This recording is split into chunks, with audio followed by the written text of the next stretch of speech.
السلام عليكم ورحمة الله وبركاته. دخلنا على شهر فبراير وخلاص رمضان قرب. خلاص ما دام دخلنا على الشهر خلاص نجهز كل حاجة عشان رمضان.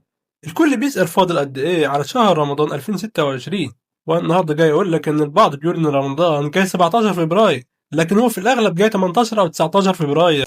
ومن الوهلة الأولى كده أو زي ما أنت تحسبها فاضل على شهر رمضان الكريم حوالي 16 يوم بس. حرفيا ممكن نعوض أي وقت ما تقربناش فيه من ربنا في شهر رمضان. شهر رمضان ده لازم نخصصه للعبادة بعيد عن الترفيه في الأغلب. ليه؟ لأن شهر رمضان ما بيجيش غير مرة واحدة بس في السنة، فلعل دعواتنا وصلواتنا وتقربنا من ربنا في شهر رمضان الكريم تكون هي سبب فتحة الخير علينا. وتعالى أقول لك انزل دلوقتي في التعليقات واكتب اللهم بلغنا رمضان لا فاقدين ولا مفقودين.